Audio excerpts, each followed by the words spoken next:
Merci à tous d'être avec nous aujourd'hui. Bienvenue à la nouvelle programmation et édition des conférences mémorables 2021. Alors, permettez-moi tout d'abord de me présenter. Noa Bengayed, directrice recherche et développement qualité des services à la Fédération québécoise des sociétés Alzheimer. Et avant tout, j'aimerais vraiment vous souhaiter une bonne et heureuse année 2021. Qu'elle soit sous le signe de la santé. J'espère que vous avez eu le temps de vous reposer durant la période des fêtes, de vous ressourcer, de faire le plein d'énergie pour être d'aplomb face à cette nouvelle année qui nous attend. J'aimerais également vraiment souligner la présence des professionnels de la santé. Je sais que pour vous, ce n'est pas une période facile, notamment avec beaucoup de délestage et une pression qui est mise sur vous. Alors, merci de prendre le temps encore une fois aujourd'hui de vous joindre aux conférences mémorables. Alors, les conférences sont rendues disponibles encore une fois grâce au financement d'Eli Lilly, du Consortium canadien sur la neurodégénérescence et le vieillissement, et également la participation de Brain Exchange et la Société Alzheimer du Canada. Alors, dès que vous êtes entré dans la salle de conférence virtuelle, vous êtes mis en sourdine, tout simplement pour qu'il n'y ait pas d'interaction ou d'interférence avec le son. Le son est obtenu grâce notamment à votre système d'ordinateur ou via votre ligne téléphonique et la présentation. Donc, a priori, vous êtes en mesure de me voir, moi et notre conférencier, de même que la présentation. Donc, la conférence va durer plus ou moins 45 à 50 minutes. Et on prendra donc 10 minutes à la fin pour une période de questions-réponses et une discussion s'il y a lieu.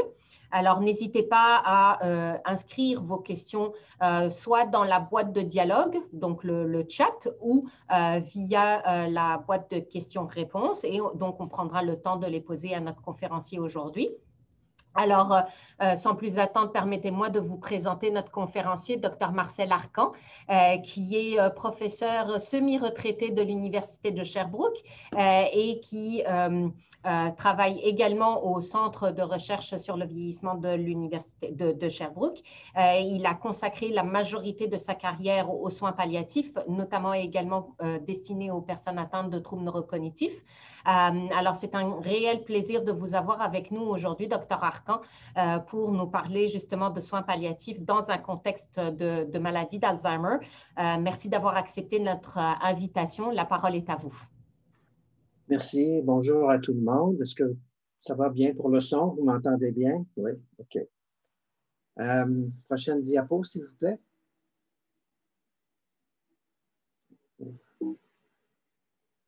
Est-ce que je peux avoir la prochaine diapo? OK, merci. Puis encore, la première chose que je dois dire, c'est que je n'ai aucun conflit d'intérêt par rapport à ce que je vais présenter. La conférence porte sur l'amélioration des soins de fin de vie. J'ai coécrit un petit livret sur les soins de confort dont je vais parler brièvement, mais je n'ai aucun intérêt financier à sa distribution et à sa vente. Alors, prochaine diapo. Alors, mes objectifs aujourd'hui, je vais décrire les différentes trajectoires de fin de vie dans la maladie d'Alzheimer et les maladies apparentées, identifier les options qu'a le médecin pour aider les personnes qui ne veulent pas vivre la maladie jusqu'au bout, et ensuite décrire les meilleures pratiques en soins palliatifs dans le cas de personnes au stade terminal, et je terminerai avec des suggestions pour l'amélioration de la qualité des soins. Prochaine diapo, s'il vous plaît. Alors, je crois que tout le monde le sait, l'évolution naturelle de la maladie d'Alzheimer peut mener vers le décès après 6 à 10 ans et souvent précédée d'une entrée en CHSLD. Alors, contrairement à l'image que je vous ai montrée au tout début, on voyait une dame qui avait l'air en fin de vie, mais dans un lit qui semblait être son lit, avec son chat pas très loin, etc. Mais la majeure partie des personnes avec une maladie d'Alzheimer avancée ne peuvent pas beaucoup mourir à domicile, à moins d'avoir un soutien assez extraordinaire, ce qui est rarement disponible. Prochaine diapo, s'il vous plaît. Alors, les trajectoires de fin de vie. Donc, 80% meurent en établissement de soins de longue durée. Et parmi tous ceux qui sont admis, ils ne sont pas tous admis au stade 7. On s'entend que le stade 7, c'est celui où il y a un déficit cognitif très sévère, où il y a une perte de l'usage de la parole et aussi une perte de mobilité, une dépendance totale. Donc, il y en a beaucoup qui rentrent en CHSLD qui ne sont pas aussi avancés dans leur stade. Et parmi ceux qui sont admis en CHSLD, il y en a environ 50% qui décèdent au stade ultime de la maladie 7-7. En général, quand on se rend jusqu'à ce stade-là, on va décéder de difficultés à avaler qui va causer des pneumonies. Cachexie, ça veut dire un amaigrissement, une déshydratation aussi. Et c'est presque 85% des cas qui meurent au stade 7 qui meurent de ces complications-là. Si les personnes meurent avant, et on peut mourir à n'importe quel stade de la maladie, en fait, d'autres maladies. Mais là, on parle surtout de problèmes cardiaques, des infections autres que la pneumonie, accidents vasculaires, cancer, insuffisance rénale, etc. Prochaine diapo, s'il vous plaît.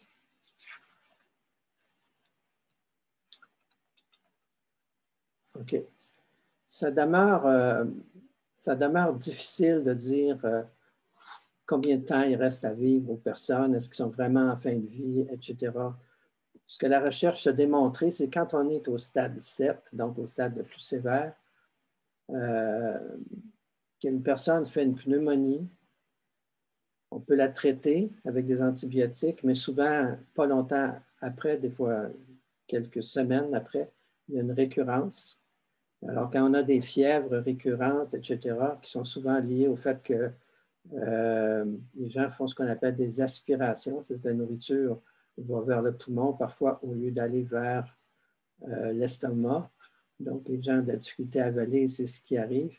On sait donc que si ces gens-là font des pneumonies avec des fièvres à répétition, qui ont en plus des difficultés d'alimentation, ils ont une probabilité de décès d'à peu près 50% en moins de 6 mois. Donc, il n'y a pas une longue espérance de vie.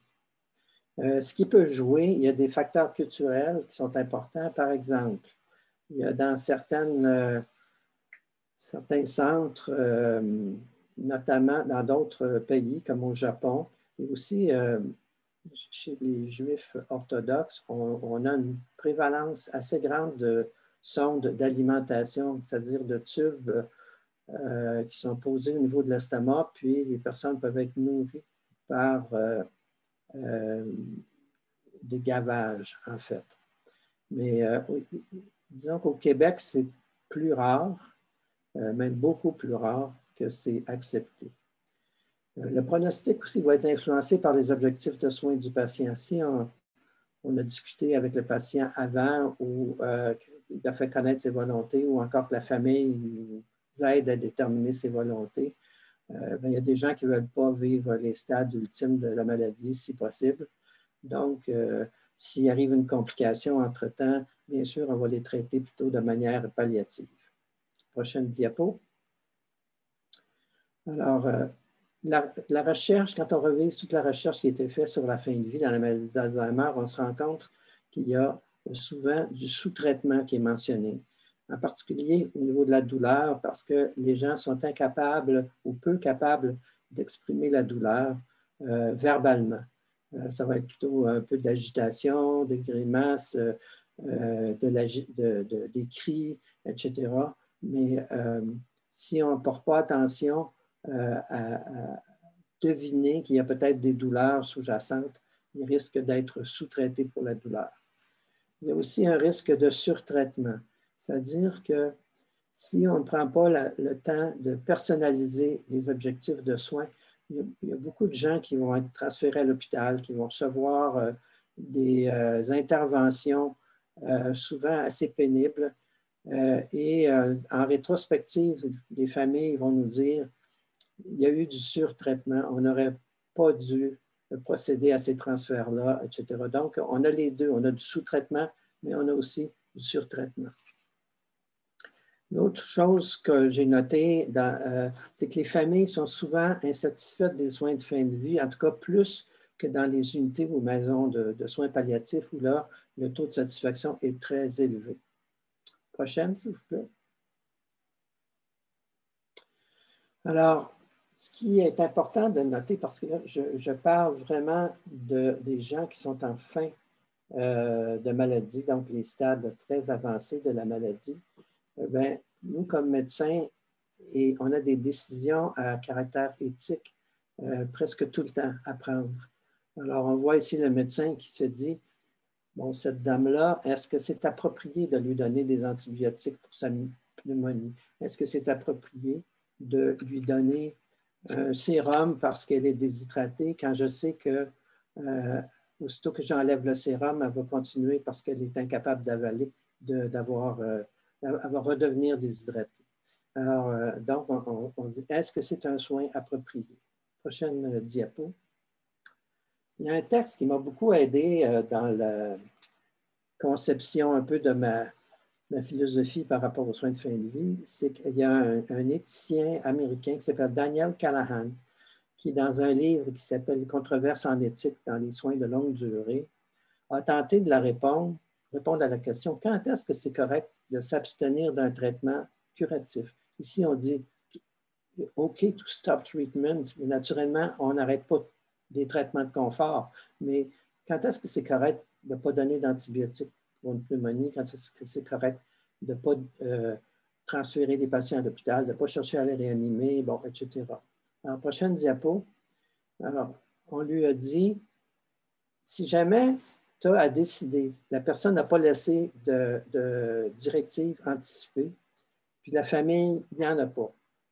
Comment est-ce que vous décideriez? Alors, il a émis certaines prémices au début.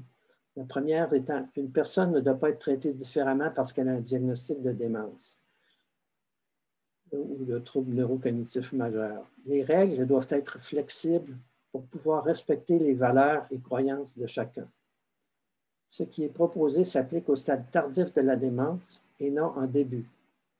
Je m'excuse si le terme démence vient une fois de temps en temps, mais c'est comme ça que ça apparaissait dans l'article. Alors, il faut tenir compte de nos biais émotifs, les biais des soignants face à l'état du malade. On cherche son bien et non pas, on ne se projette pas puis on dit oh, « moi, je ne voudrais pas être dans cet état, donc je ne veux faire que des soins de confort ». Prochaine diapo. Alors, la règle numéro 1 qu'il a établie, c'est à notre époque, personne ne devrait avoir à vivre plus longtemps les stades avancés des démences que lors des époques pré-technologiques, c'est-à-dire avant les antibiotiques, avant les transfusions, les gavages, les chirurgies, etc. Donc, ce n'est pas parce qu'on a maintenant des technologies qui nous permettent de prolonger la vie que si ça va à l'encontre des volontés de la personne, de ses directives anticipées, qu'on peut ou qu'on doit les utiliser. La deuxième règle, c'était plus la démence est avancée, plus il est légitime de considérer l'abstention thérapeutique plutôt que le traitement comme la règle de conduite à suivre. Donc, plus on approche de la fin de vie, plus on devrait être palliatif plutôt que chercher à guérir toutes les complications. Et la troisième règle, c'est de rappeler à ceux qui prennent les décisions qu'ils ont l'obligation morale autant de prévenir un décès dans l'inconfort et la déchéance que de promouvoir le respect de la vie. Donc, il s'agit de trouver une espèce d'équilibre entre ces deux missions-là. Et encore là, plus on s'approche de la fin de vie, souvent, plus nos interventions ont des inconvénients, moins elles ont des avantages. Et à ce moment-là, c'est probablement mieux de travailler à prévenir un décès dans l'inconfort. Prochaine diapo, s'il vous plaît. Je reviens à cette décision éthique-là, mais moi, en tout cas comme professeur, quand j'enseignais, puis je pense que c'est en accord beaucoup avec l'éthique actuelle, c'est que c'est des décisions individuelles. Il n'y a pas une bonne réponse qui s'applique à tout le monde. Alors, l'autre corollaire de ça, c'est je ne peux décider seul. Donc, c'est une décision qui doit être discutée avec le patient s'il était capable, mais aussi, dans le cas de démence avancée, avec ses représentants. Prochaine décision, diapo. Donc, on fait ça maintenant normalement dans tous les CHSLD, c'est qu'on tente de personnaliser les objectifs de soins au stade avancé. On essaie de discuter de façon préalable avec la famille quelle sera la conduite à tenir si la vie est menacée. Pourquoi on fait ça? Parce que ce n'est pas tout le monde qui veut être prolongé quand ils sont rendus à ce stade-là de la maladie. Il y en a beaucoup qui espèrent ne pas avoir à vivre ces stades si avancés. Il y a même un médecin, remarqué que c'était avant l'ère des antibiotiques, M. William Osler, qui avait travaillé à McGill et puis à Baltimore, aux États-Unis, mais qui avait mis la fameuse phrase « La pneumonie est le meilleur ami du vieillard » parce que ça lui permet en fait de répondre à son souhait que ça ne soit pas prolongé. Puis en fait, les études montrent que la plupart des personnes, en tout cas du moins au Québec, puis je pense que c'est le même, c'est comme ça ailleurs en majorité, la majorité des personnes ne veulent pas vivre la maladie jusqu'au bout. Et quand on demande dans des études pourquoi, ils disent que pour eux, c'est pire que la mort. C'est vrai qu'il y a souvent comme une espèce de mort sociale au stade avancé quand on ne peut plus communiquer, quand on ne reconnaît plus les membres de sa famille, etc. Et puis, si vous regardez tous ceux qui rédigent des directives anticipées, j'en ai pas vu souvent qui disaient faites tout ce que vous pouvez pour me prolonger. Malheureusement, on n'écoute pas toujours ça et je vois des gens qui sont à un stade très avancé à qui on fait encore des interventions, qui ont une lourde médication à caractère préventif, etc. Mais ce n'est pas simple comme médecin de trouver le bon dosage de nos interventions. Je dois dire cependant qu'il y a des exceptions, qu'il y a des gens pour qui ça a du sens, que par exemple, de souffrir avant de mourir, ils croient que ça va leur permettre une après-vie qui est meilleure. Donc, c'est ça, il y a des facteurs personnels, des facteurs culturels qui jouent, puis on n'a pas à imposer nos valeurs aux autres. Prochaine diapo. Encore? OK, je vais parler au début de la tentative de réanimation. En général, en l'absence de directive, si la personne fait un arrêt cardio-respiratoire, il devrait y avoir une tentative de réanimation. Mais souvent, quand on personnalise les objectifs, on va vous demander est-ce qu'on fait une tentative de réanimation ou non. Ça dépend comment c'est expliqué aux familles. Souvent, moi, j'expliquais aux familles on arriverait dans la chambre, on noterait que votre père ou votre mère ne respire plus, que le cœur ne bat plus, il n'a pas l'air souffrant du tout. Est-ce que vous souhaitez qu'on fasse un massage cardiaque, éventuellement des chocs, etc., tout en sachant que nous risquons de le blesser. Et aussi, les tentatives de réanimation dans ce contexte-là sont extrêmement infructueuses. Il y a très, très peu de gens qui sont réanimés avec succès. Ou encore, on va juste aggraver le trouble neurocognitif s'ils ont manqué d'oxygène pendant un bout de temps. C'est pour ces raisons que l'AGS et le CGS et American Geriatric Society et Canadian Geriatric Society recommandent de ne pas faire de tentative de réanimation à ce stade avancé. À un stade avancé comme ça, à cause des inconvénients, du risque de faire beaucoup plus de mal qu'autre chose. Un petit peu la même chose pour les transferts à l'hôpital. J'ai déjà vu un article, ça s'appelait un peu le transfert à la salle d'urgence. C'est en anglais, The Troubling emergency transfer. Donc, c'était vraiment, est-ce que c'est vraiment encore là la chose appropriée à faire? Donc, en général, je dirais qu'à ce stade, on limite les transferts à l'hôpital, sauf si c'est pour améliorer le confort. Par exemple, si une personne est tombée, s'est fait une fracture de hanche, probablement qu'elle a, en tout cas à court terme, elle ne mourra pas de sa fracture, mais elle pourrait souffrir beaucoup. Donc, moi, personnellement, j'ai transféré les personnes et souvent, il restait une journée ou deux à l'hôpital, juste le temps de réparer la fracture pour stabiliser, pour que ça fasse moins mal. Et je sais que des fois, si la personne est vraiment sur le bord de décéder, on peut aussi décider de ne pas transférer puis juste immobiliser le membre le plus possible. Ça peut se faire aussi. Mais en général, donc, pas très recommandé les transferts à l'hôpital, sauf si c'est pour améliorer le confort de la personne. Il est marqué aussi déprescrire ce qui n'est plus nécessaire. Je dirais, il y a beaucoup de gens, plus la maladie avance, plus ils ont de la difficulté à avaler. Et souvent, ils ont 12, 15 pilules à prendre par jour. Est-ce que tout ça est nécessaire? Bien, je dirais que les pilules pour la douleur ou pour les problèmes d'estomac ou tout ça, oui, c'est nécessaire. Mais par contre, est-ce que les médicaments pour baisser le cholestérol, les médicaments pour contrôler la tension artérielle, etc., sont absolument nécessaires? Je pense qu'il faut se poser la question dans la plupart des cas. Prochaine diapositive. Alors donc, comment aider les personnes qui ne veulent pas vivre la maladie jusqu'au bout? On a dit. Oh. Ouais, OK. Alors, c'est sûr que, comme j'ai dit, on ne décide pas seul. Donc, c'est très important d'expliquer aux familles que l'option soins palliatifs, ce n'est pas abandonner le patient. Parce que c'est comme si on dit, il n'y a plus rien à faire. C'est pas vrai. Il y a autre chose à faire.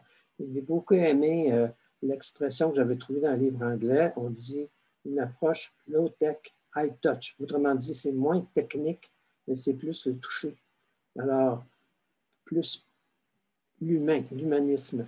Donc, on parle de dépistage de la douleur et pour ça, ça prend des échelles qui sont adaptées aux gens qui ne sont pas capables d'exprimer la douleur. Par exemple, on va observer quotidiennement la personne et s'il y a des cris, des grimaces, de l'agitation quand on la tourne dans son lit, etc., ça peut être des signes de douleur. Mais pour le savoir, il faut comme prendre des mesures répétées. Il existe certaines échelles. Une qui est très populaire, qui est canadienne, s'appelle le PACSLAC. C'est Pain Assessment Checklist for Persons with Limited Ability to Communicate. Et ça peut être extrêmement utile et nécessaire. Donc, on contrôle les symptômes, on peut faire des essais d'analgésique.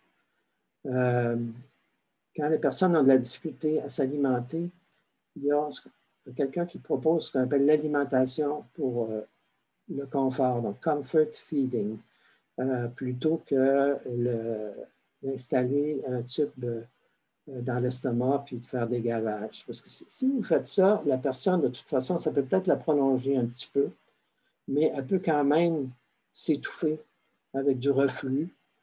Puis, en tout cas, s'il y a une prolongation de la vie, ce n'est pas énorme. La façon d'alimentation pour le confort, c'est qu'on offre à la personne des choses qui lui plaisent, qu'elle est capable d'avaler. On ne cherche pas à avoir la nutrition parfaite, c'est impossible à ce stade-là. Mais alors que dans les gavages, souvent, on a un sac de nutriments qui s'écoule lentement dans le tube, puis le personnel peut aller ailleurs. Avec l'alimentation pour le confort, il y a une présence humaine, quelqu'un qui parle au patient, qui essaie de voir s'il est capable d'avaler ce qu'on lui offre, puis quand on voit quand il est fatigué, qu'on arrête. Donc, moi, je trouve que c'est plus humain de faire ça comme ça. Une chose qui est très importante aussi plus on approche de la fin de vie, c'est les soins de bouche pour éviter la soif. C'est assez clair en soins palliatif maintenant, je vais en parler plus tard, que les gens peuvent ne pas trop souffrir de déshydratation en autant qu'ils n'ont pas la sécheresse de la bouche. Alors, c'est pour ça, plus on approche la fin de vie, souvent on dit on va hydrater la bouche, ça peut être avec une petite éponge ou quelque chose dans le genre, aux 2 heures pour permettre d'éviter la soif. Ensuite, il y a tout ce qu'on appelle les approches un peu alternatives, le toucher, le thérapeutique, la musique, etc. OK, prochaine diapo. Alors, je reviens là-dessus, les difficultés d'alimentation. Ce qui se passe souvent, on peut avoir ce qu'on appelle la dysphagie orale. C'est la personne, on lui met de la nourriture dans la bouche, puis ça roule, ça roule, ça roule. Elle n'avale pas ou elle a beaucoup de difficultés à avaler. On pense que c'est un peu la perte du réflexe de pousser le bolus alimentaire vers l'arrière. Est-ce qu'il y a une diminution d'appétit? Probablement aussi. Est-ce qu'il y a de la dépression? C'est possible. C'est impossible de le savoir avec certitude. Mais je dirais que quand on a ça, absolument, c'est plus souvent ce qu'on appelle de l'apraxie, c'est que la personne a perdu le programme qui lui permettait d'avaler. Donc, ça veut dire que sa maladie est vraiment très, très avancée. On peut aussi avoir la dysphagie pharyngée. Ça, c'est les personnes qui s'étouffent, en particulier avec les liquides. Tout ce qui descend trop vite vers l'arrière-gorge, ils ne sont pas capables de le gérer, ils vont s'étouffer. Et quand ils parlent, ils ont ce qu'on appelle la voix mouillée. C'est comme s'il y a toujours du liquide qui reste à cet endroit-là. D'ailleurs, c'est pour ça, à cause de cette dysphagie-là, difficulté à avaler, qu'on a de la nourriture adaptée, qu'on doit modifier la texture des aliments, donner des choses qui sont plus molles, qui vont plus lentement vers l'arrière-gorge pour que les personnes soient moins à risque de s'étouffer. Il y a aussi des choses à éliminer, comme il peut y avoir des infections de la bouche, par exemple des infections à champignons. Il peut y avoir des effets indésirables des médicaments, comme la sécheresse excessive de la bouche, ou encore la sédation. Les gens dorment tout le temps. Il peut y avoir des problèmes dentaires. Il peut aussi y avoir de la déshydratation qui amène une difficulté de s'hydrater. Alors, c'est à nous de juger. On peut corriger la déshydratation, on peut voir si ça améliore les choses, par exemple avec un soluté ou tout ça, temporairement, mais si ça a récidé à tout bout de champ, le soluté n'est pas une solution. Bon, j'ai parlé tantôt des sondes d'alimentation qui sont à éviter, puis j'ai parlé de l'option comfort feeding et des soins de bouche. Prochaine diapo. Prochaine diapo, s'il vous plaît. Okay. Bon. Comme je disais, si la dysphagie, la difficulté à avaler est sévère, puis la maladie est très avancée, je pense que l'approche palliative est justifiée. Souvent, ils sont même plus capables d'avaler leurs médicaments. Il faut commencer à donner en injection. On peut, comme je disais, donner une hydratation intraveineuse ou subcutanée en essai, mais moi, je ne continue pas ça très longtemps si je ne vois pas de changement rapide.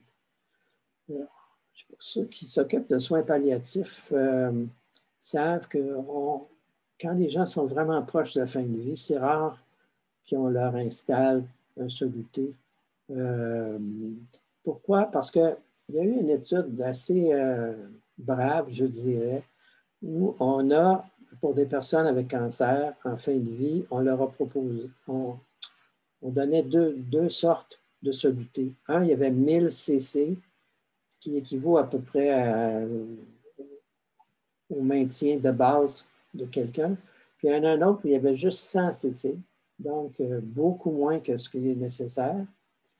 Puis on se rendait compte qu'il n'y a à peu près pas de différence en termes de confort entre ces deux catégories de patients en autant qu'on fait les soins de bouche. C'est ça qui est important. Puis même si vous mettez un soluté et vous ne faites pas les soins de bouche, les gens sont très inconfortables. Prochaine diapo, s'il vous plaît. Prochaine diapo. Okay. Ça, c'est une étude qui a été publiée en Hollande, où on a observé, justement, avec des échelles comme le PAC-SLAC, comme je mentionnais tout à l'heure, des échelles de douleur, le confort des patients qui ne sont plus capables de s'alimenter, mais à qui on ne met pas de soluté. Alors, ils ont suivi 178 patients avec une maladie d'Alzheimer stade 7. Ils ont mesuré les signes extérieurs de douleur et l'arrêt de la nutrition et de l'hydratation ne semble pas causer de douleur significative. En fait, même en soins palliatifs, on dit souvent, si on met du liquide à quelqu'un qui est déjà proche de la fin de vie, des fois, ça va augmenter les sécrétions, ça va augmenter l'envie d'uriner, ça va augmenter les sécrétions respiratoires, etc., et causer de l'inconfort plus que juste des soins de bouche, certainement plus.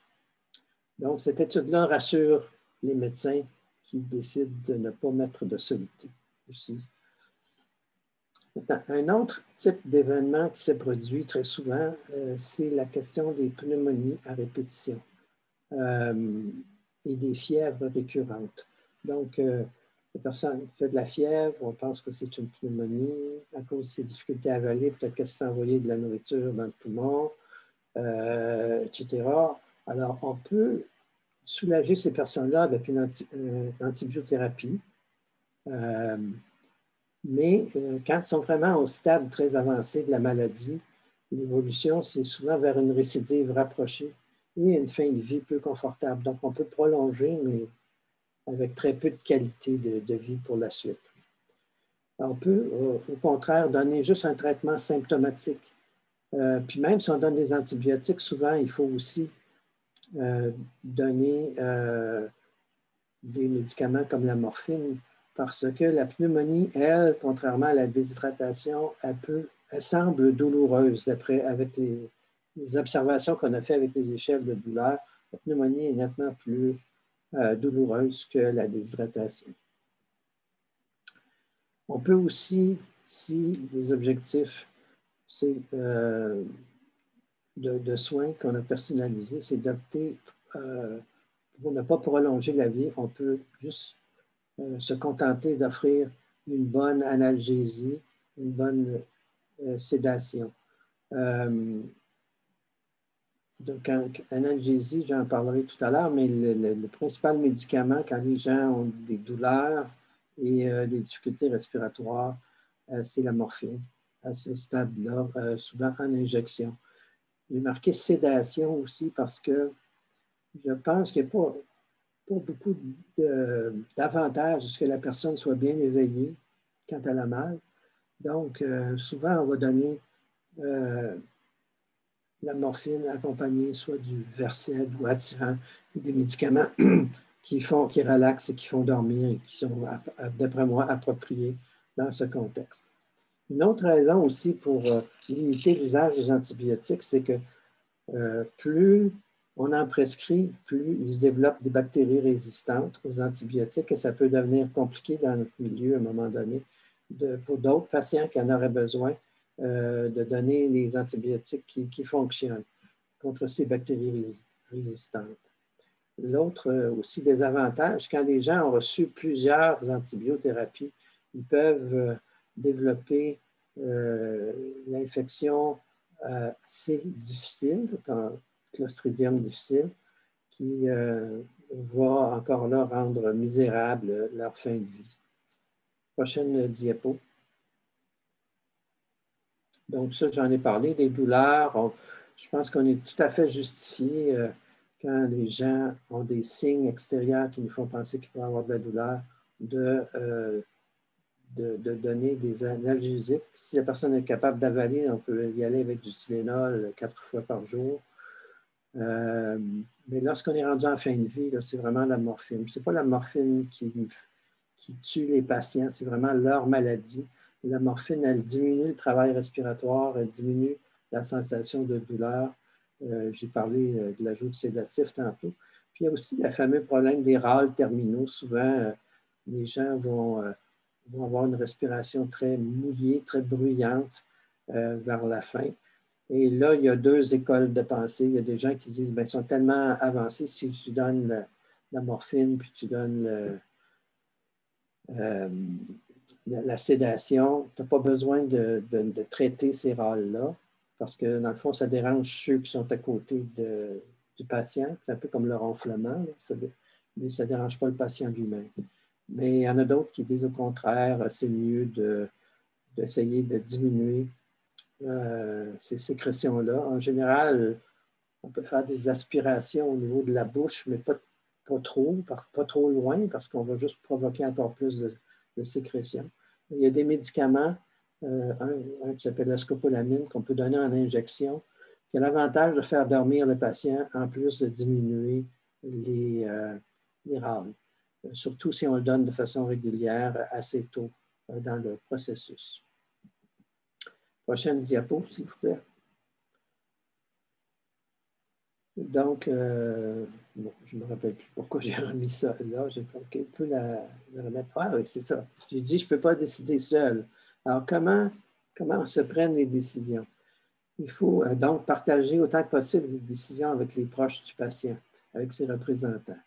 Pour ça, il faut d'abord expliquer l'évolution naturelle de la maladie, présenter l'option soins de confort si on pense que c'est rendu là, que c'est approprié, mais en même temps respecter les croyances et les valeurs de la famille, puis au besoin faire des compromis thérapeutiques. Par exemple, j'ai des gens qui, à un moment donné, n'étaient pas d'accord avec l'idée qu'on ne mette pas de soluté. Et moi, je n'étais pas capable d'en installer parce que le patient avait plus de bonnes veines. Puis les infirmières ont essayé aussi, qui n'étaient pas capables.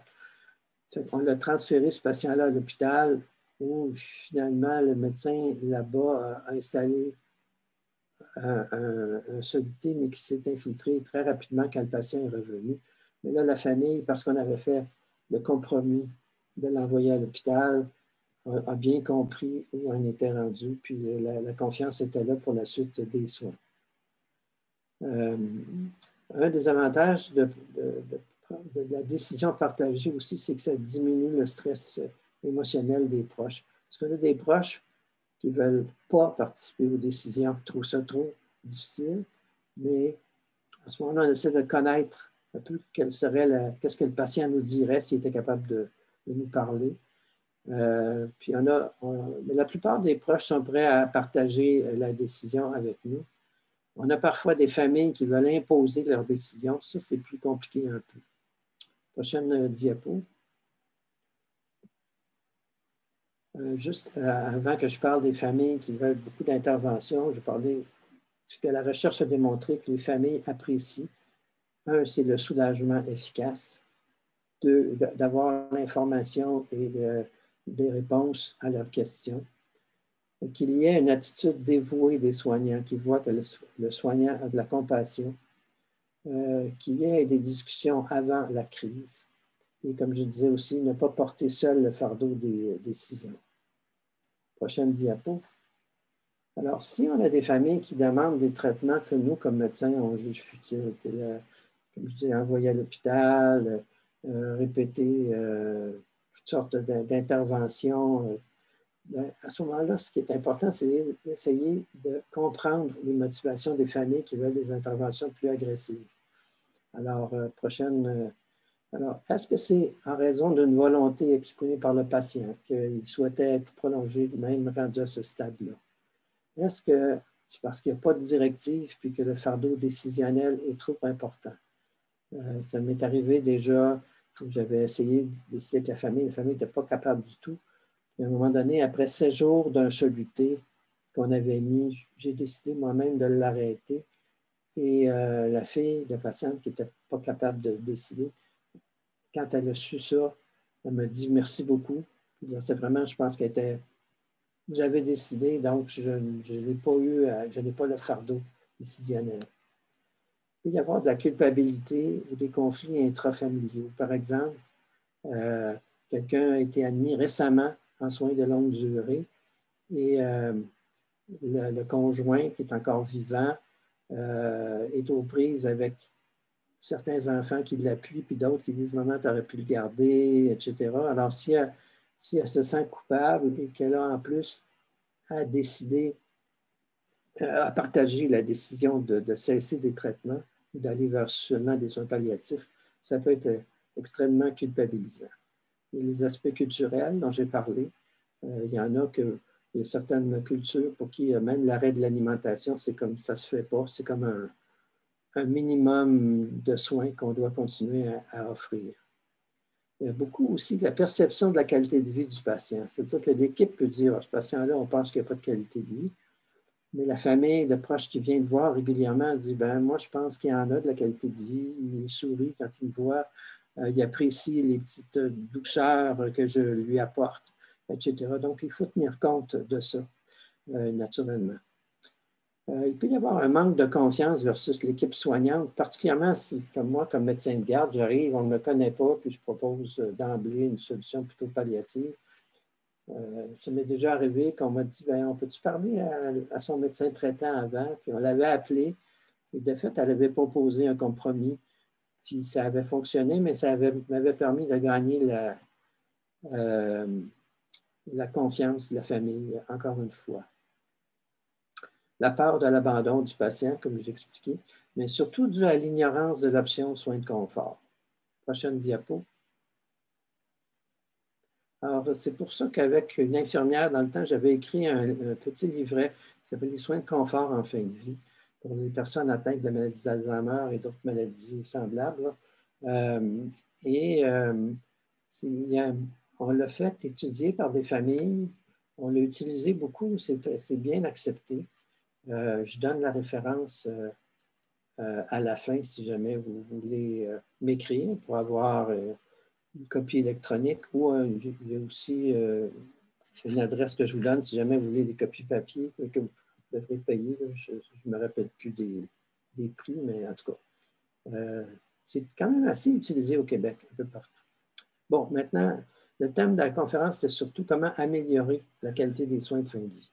Alors, comment est-ce qu'on mesure la qualité des soins de fin de vie? Il y a bien des façons, mais les deux principales, comme le patient ne peut pas nous dire s'il est satisfait ou non, il faut le demander aux familles. Et il existe des outils. Il y en a un qui a été fait au Canada qui s'appelle le Family Perception of Care Scale, qui est comme une série de questions. Nous, chez nous, on l'envoie aux familles à peu près un mois après le décès pour qu'on note leur satisfaction ou des insatisfactions avec comme projet d'améliorer ce qui a moins bien marché. L'autre chose qu'on peut faire, c'est mesurer le confort du malade dans les derniers jours. Et là, il y a encore là des échelles qui mesurent le confort, donc au point de vue respiratoire, la présence de cris, d'agitation, de grimaces, etc. Ça s'appelle Comfort Assessment in Dying. Et ça aussi, on l'envoie aux familles pour savoir si, d'après eux, le patient est décédé de façon confortable. C'est beaucoup suite à ces observations-là que moi, j'ai décidé d'utiliser, par exemple, la sédation en même temps que les opioïdes, parce que les patients ont l'air beaucoup plus confortables et les familles apprécient. Prochaine diapo. Alors, on a fait une étude avec Dr. Véro de Québec, moi et plusieurs autres. Dans 2 CHSLD, on a juste mesuré les soins usuels versus 2 autres CHSLD, une intervention pour essayer d'améliorer les soins. Donc, c'était la formation des intervenants, la discussion avec la famille. On donnait le livret soins de confort si la famille avait le goût de le recevoir. On faisait un monitoring régulier de la douleur et on portait une grande attention aux soins de bouche. Et on avait dégagé une infirmière qu'on avait formée, une infirmière championne, qui s'assurait, quand il y avait du nouveau personnel ou s'il y avait des gens qui avaient des doutes, etc., comment améliorer les soins de fin de vie. Prochaine. OK. Alors, les résultats avec les outils que j'ai mentionnés, c'est que les patients avaient une fin de vie nettement plus confortable dans le groupe avec intervention et les familles étaient nettement plus satisfaites aussi. Autre diapo. Alors, la première diapo image que je vous ai montrée au début, c'est probablement plus rare en soins à domicile. C'est plus comme ça qu'on va avoir les soins de fin de vie en CHSLD. En espérant, on voit que cette personne-là a l'air quand même très confortable. Il y a probablement de la famille tout proche. Et c'est ce qu'on souhaite. Prochaine diapo. Donc, à retenir, la majorité des personnes ne souhaitent pas vivre la maladie d'Alzheimer jusqu'au stade final. Prochaine. Il faut écouter ces personnes-là qui ont souvent rédigé des directives anticipées dans ce sens-là. Et si approprié, adopter une approche palliative, soins de confort. Important de faire consensus autant que possible avec la famille sur l'approche qui est dans le meilleur intérêt du patient. Et peu importe, prochain point, personnaliser les approches et respecter les valeurs et croyances de chacun est fondamental pour éviter les conflits qui ne font qu'épuiser tout le monde. Prochaine diapo. Alors, vous avez les références principales. Je dirais qu'il y a 2 articles que j'ai écrits dans un journal qui s'appelle le Canadian Family Physician. Ils sont disponibles aussi en français. Ils ont été traduits sur le web. Si vous mettez mon nom, Marcel Arcan, enjeux de fin de vie, sur Google, ils vont vous amener à ces 2 articles-là. Puis l'autre que j'ai mis, c'est la référence par rapport au projet de recherche. Prochaine diapo. Ça, c'est la référence pour le livret soins de confort. Au besoin, vous pouvez m'écrire. Il y a une nouvelle version qui a été faite dernièrement, mais elle n'est pas encore imprimée à ma connaissance. Donc, mais je peux vous l'envoyer par courriel. Alors, merci de votre attention. J'espère avoir respecté mon temps et je suis prêt à recevoir vos questions ou vos commentaires. Alors, merci beaucoup, Dr. Arcan, pour cette excellente présentation très claire. On a eu durant votre présentation justement plusieurs questions. Alors, je vais les prendre par ordre d'arrivée. Est-ce vrai que dans les CHSLD et les maisons pour personnes âgées privées, ils sont obligés, malgré la signature des documents, de faire quand même une réanimation? Non. Non, non. Si la personne, si on a discuté des objectifs thérapeutiques et absolument quand on discute des objectifs, je fais tout pour prolonger la vie. Attendez, OK. Mais il y a aussi, est-ce qu'on fait des soins de confort comme objectif prioritaire? Puis est-ce qu'on fait une tentative de réanimation? Absolument, c'est non. Si ça a été bien expliqué. Des fois, ça n'a pas été bien expliqué aux familles. Si on leur dit, ben là, il va être en train d'étouffer et on ne fera rien. C'est pas ça. Là. Moi, j'ai parlé de réanimation dans le cas d'une personne qu'on arrive qui a arrêté de respirer, son cœur a arrêté, etc., puis qui n'a pas l'air souffrante, mais qu'on ne fera pas exprès pour tenter la blesser en tentant de la réanimer, puis avec très peu de chances de succès. Mais normalement, si c'est écrit, pas de réanimation, il ne devrait pas en avoir. Une autre question également, quelle position adopter face à la sédation palliative chez les personnes avec un trouble neurocognitif majeur connu? La personne mentionne la souffrance morale, la néoplasie avancée, le désir de mourir qui est déjà nommé, mais donc avec un trouble neurocognitif majeur. La sédation palliative continue, c'est une sédation qui est prévue pas mal proche de la fin de la vie. Donc, quand on parle de stade 7, la personne ne serait pas capable de nous confier.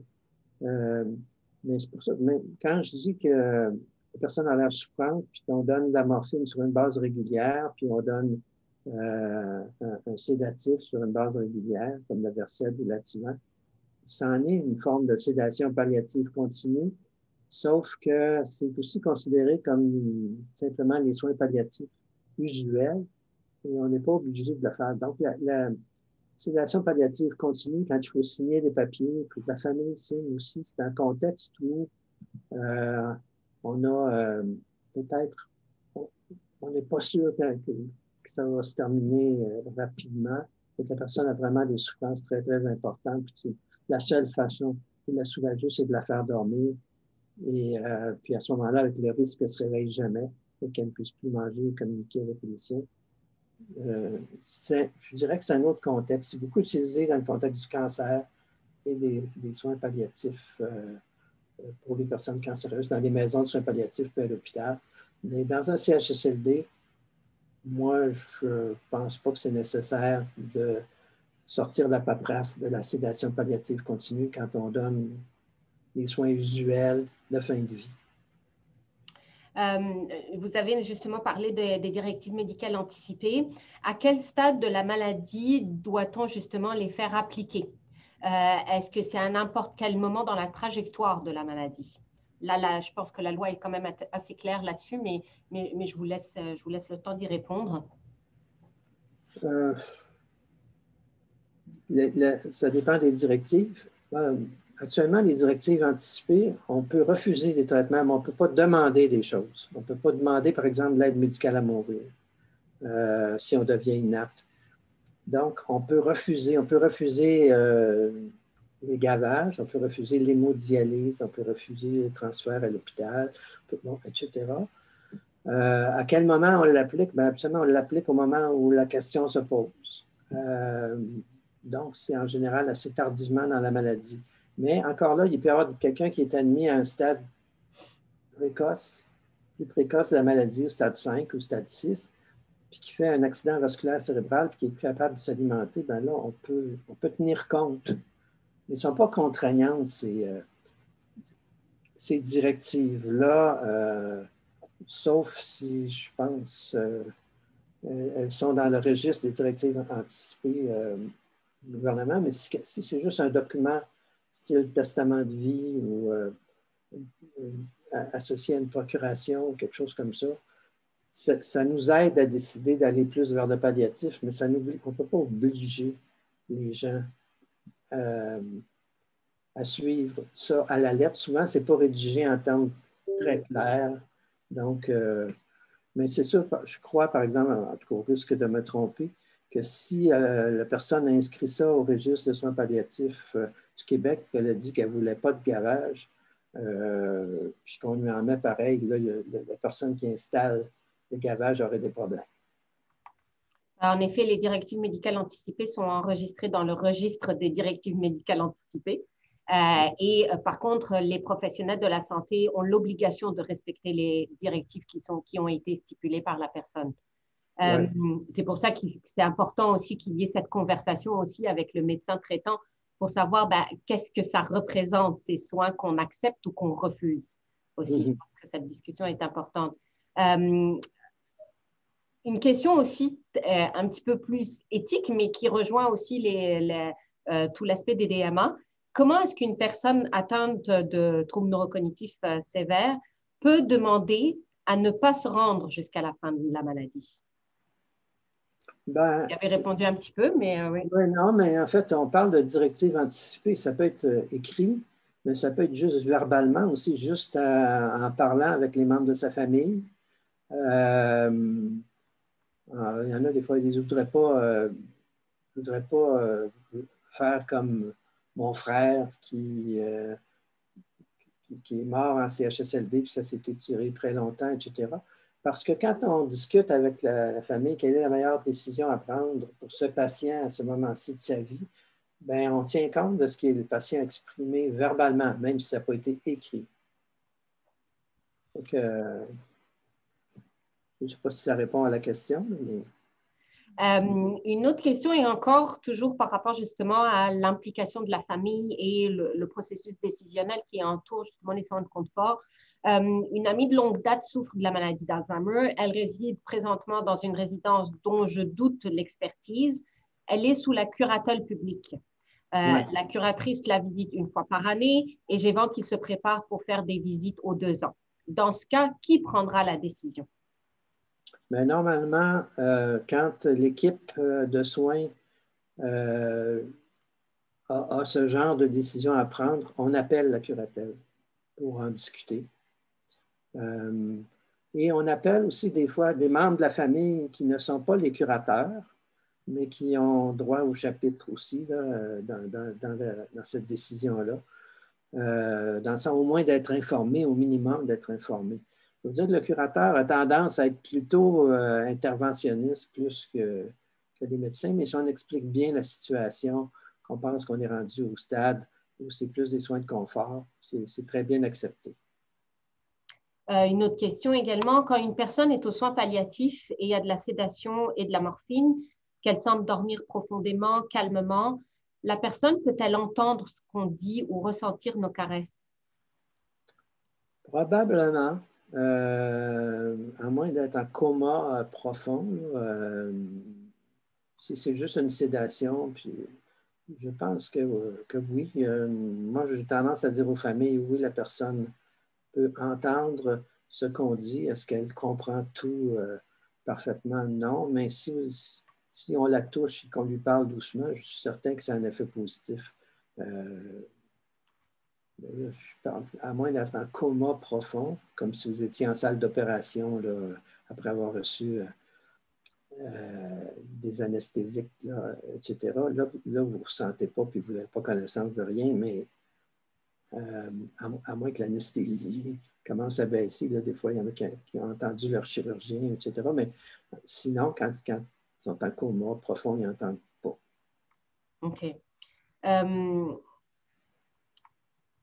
Peut-être que la personne, ou soit qu'on y a déjà répondu ou qu'elle précise un peu plus sa question. Est-il envisageable de donner des directives anticipées d'euthanasie à un stade déterminé? Pas maintenant. Comme je disais, actuellement, la loi ne permet pas de demander l'aide médicale à mourir ou l'euthanasie. Bon, est-ce que ça va changer? Je peux vous dire qu'en Hollande, aux Pays-Bas, c'est permis, sauf que c'est très peu appliqué parce que les équipes soignantes sont très mal à l'aise de faire de l'aide à mourir pour des personnes qui ne comprennent pas ce qu'on leur fait. Alors, quand les gens qui ont la maladie d'Alzheimer et qui reçoivent de l'aide médicale à mourir en Hollande, en grande, grande majorité, ce sont des gens qui ont encore la capacité de comprendre et de décider pour ce qui est de leurs soins. Donc, c'est plus en début de maladie.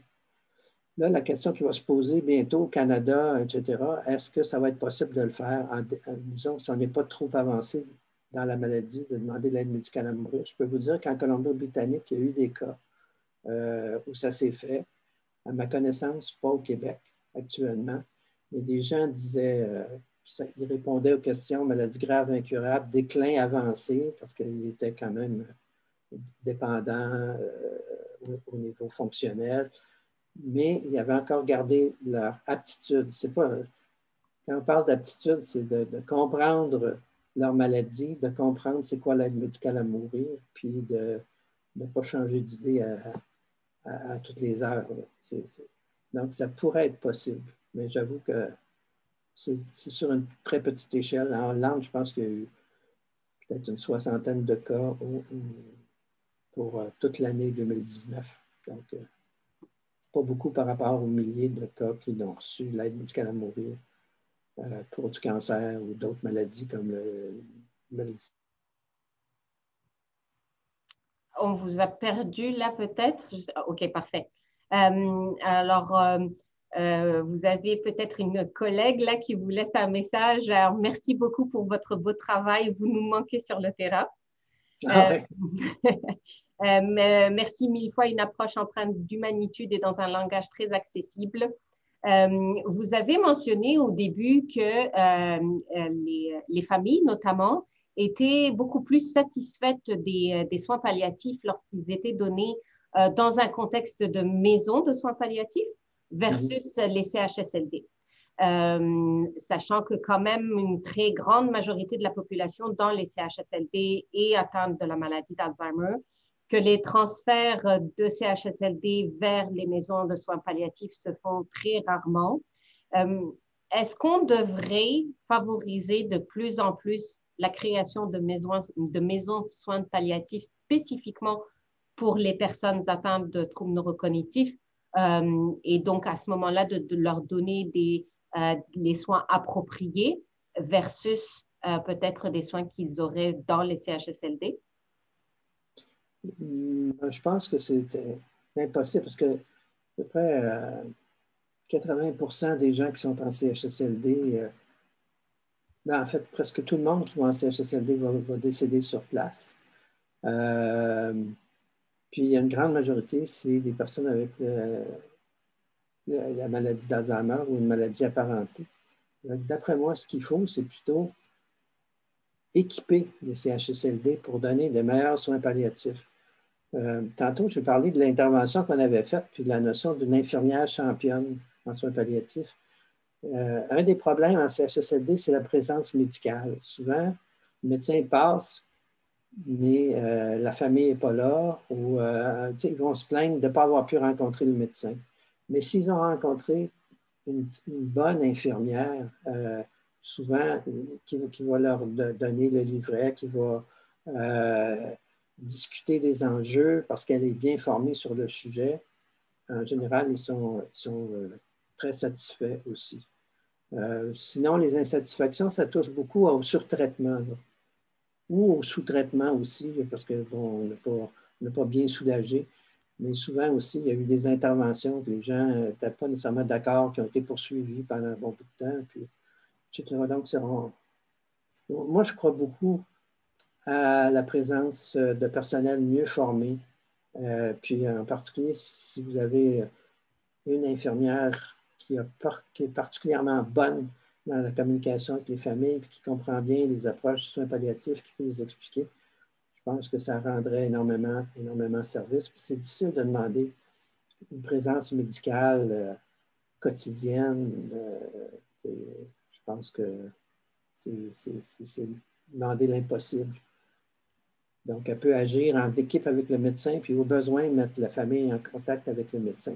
Mais souvent, faire la job à la place du médecin.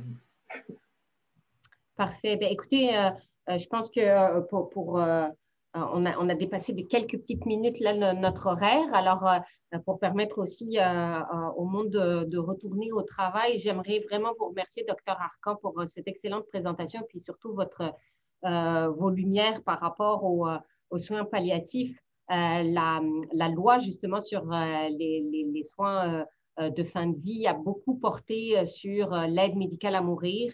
Les directives médicales anticipées ont été très peu connues, très peu diffusées, que ce soit au niveau du grand public ou au niveau des professionnels. Et on a oublié, malheureusement, tout l'aspect de soins de fin de vie.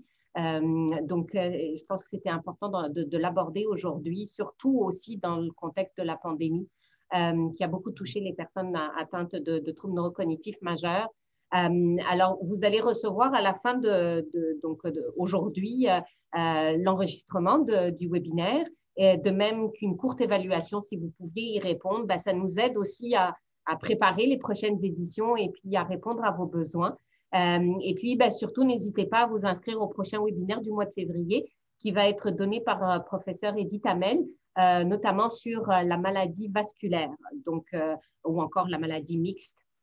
Donc, merci beaucoup à tous. On a fait quelques changements aussi sur notre plateforme pour pouvoir accueillir tout le monde ici. Alors, merci d'avoir été présent aujourd'hui. Merci encore une fois, Dr. Arcan, et puis à tous les participants pour vos questions. Je vous souhaite vraiment une excellente fin de journée et puis un bon début d'année 2021. Merci encore. Merci à vous. Merci.